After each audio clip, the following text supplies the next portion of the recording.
কবিতাৰ শিৰোনাম মাজনিশাৰ চিঞৰ, কবি ৰুস্তম বৰা, আবৃত্তি এপলিনা। স্তৱক 1। কষ্টকৰ বাটেৰে অহা কথাবোৰ সেন্দুৰীয়া হ'ল, অবাটৰ হাকুতি অলেখ। কানিমুনি বেলিকা তিনিমুৰি বাটত, মাৰ্ক, নেৰুদা, গৰ্কি, পিকাচো সকলো যেন নতুন গুৱেবাৰা। তেও আজি লিফ্টৰ নতুন ঠিকনা।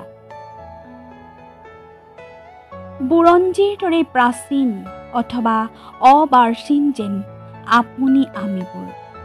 কি হ'ব নতুন? সলনি হ'বনে আপোনাৰ বহুমূলীয়া অহংকাৰ?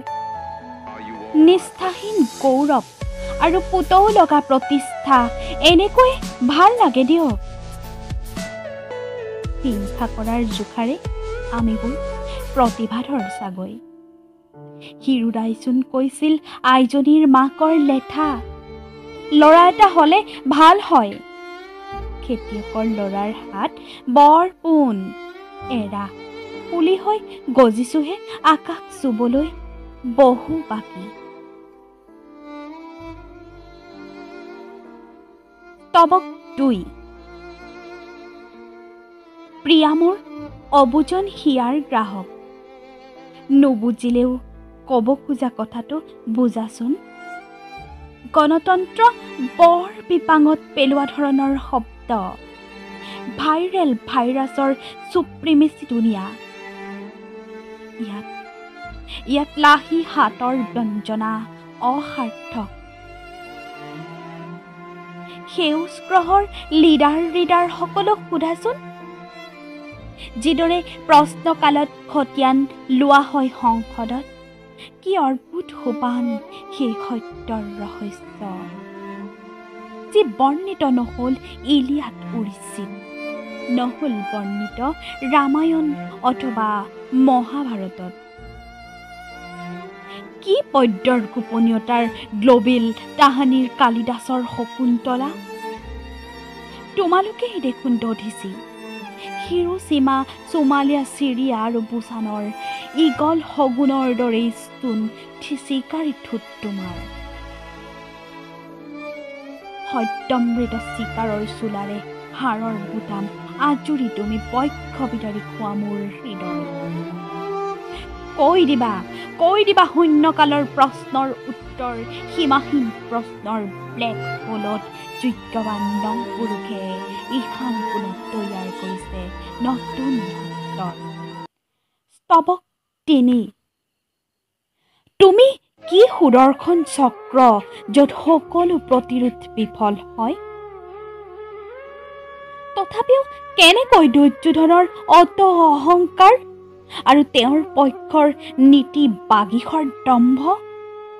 সকলোৱেচোন শক্তিশালী, ভেদিবলৈ পৃথিৱীৰ মানচিত্ৰ, সাগৰতলীৰ অথবা অন্তৰিক্ষৰ পৰিধি।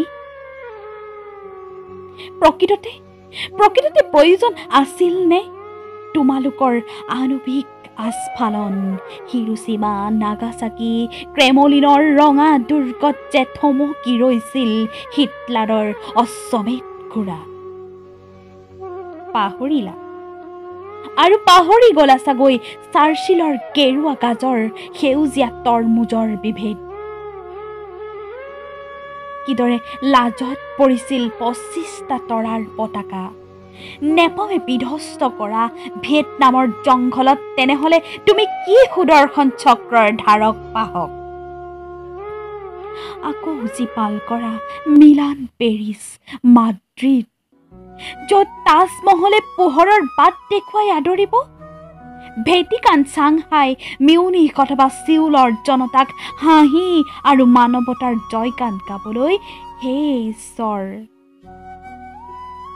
তুমি পলাতক। নহলেনো আমিবোৰে মুখ ঢাকি থাকিব লাগেনে?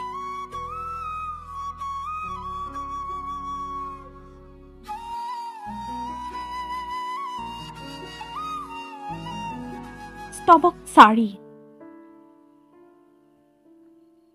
নৰ্থ কোৰিয়া কেনে আছে? কুশলে আছেনে? কিচকিচিয়া চুলিৰ পুতলাহেন চকুৰ মুখবোৰৰ হাঁহি অথবা ভয় গ্লেমাৰাছ আছিল কঠিন শাসনতন্ত্ৰৰ কথাবোৰ খবৰ বাতৰিবোৰ আছিল বিগ ব্ৰেকিং যেনেকৈ বাৰমুডা ট্ৰাইংগল আৰু য়েটি ভিন্ন গ্ৰহৰ প্ৰাণীৰ UFO মিট অনাবিষ্কৃত সাগৰতলীৰ দৰে অবৈধ হাথৰ যেন শুনিবলৈ সেই দেশৰ কথকতা নৰ্থ কোৰিয়া কেনে আছে কুশলে আছেনে চীন ইটালী ফ্ৰান্স জাৰ্মানী আমেৰিকাৰ সহস্ৰশতাংগ আৰ্তজনৰ সতে একে নহয় নেকি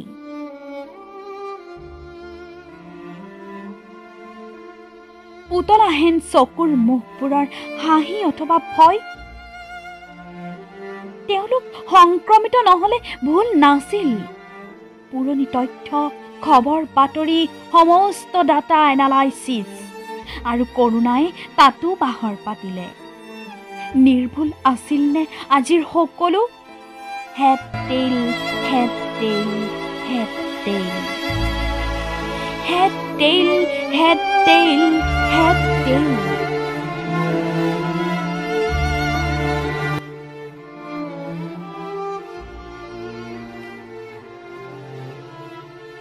স্তবক 5 যি বাটেৰে আহিছিল প্ৰাচীন পৰিব্ৰাজক সেই বাট আজিও অবাৰ্চিম নহয় ভলগাৰ পৰা গংগালৈ নীল মিছিছিপি আমাজন নদী মাতৃকেন্দ্ৰিক সেই প্ৰৱজন অজন্তা ইলোৰা মৰুময় ইজিপ্ত অনেক অলেখ বিজ্ঞানৰ সূত্ৰৰ দৰে লুণ্ঠনৰ ইতিহাস আপেক্ষিক আদম ইব যীশু গেলিলিঅ'ৰ পৰা গান্ধীলৈ কিদৰে সোণৰ খনিৰ দেশৰ কলা মণিক বন্দী কৰা হয় ২৭টা বছৰে দেখিছা সুৰুজ উঠা দেশৰ মানুহ আজি ঘূৰ্ণিৰ চগা পুতলা নাচৰ তন্ত্ৰী তাৰৰ চোলাবোৰ একেই কবি প্ৰণৱ কুমাৰ বৰ্মনক সোধা সেই নিমাখিত আৰু কিমান বাৰ বেত্ৰাঘাত কৰা হ'ব তোমালোকক ৰণোন্মাদ শাসকৰ হালধীয়া ইতিহাস আটলাণ্টিছ ব্ৰিজ পাৰস্যৰ পৰা গ্ৰেট ৱাললৈ পথৰু ঘাটৰ পৰা বাগদাদ লিবিয়া পিয়ংয়ং হংকলৈ আচলতে পথ বিলীন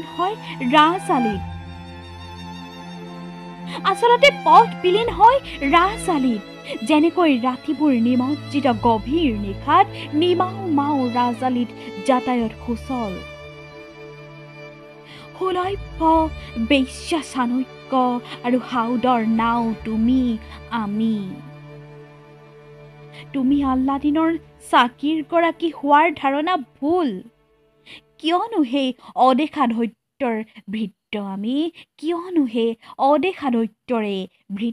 আমি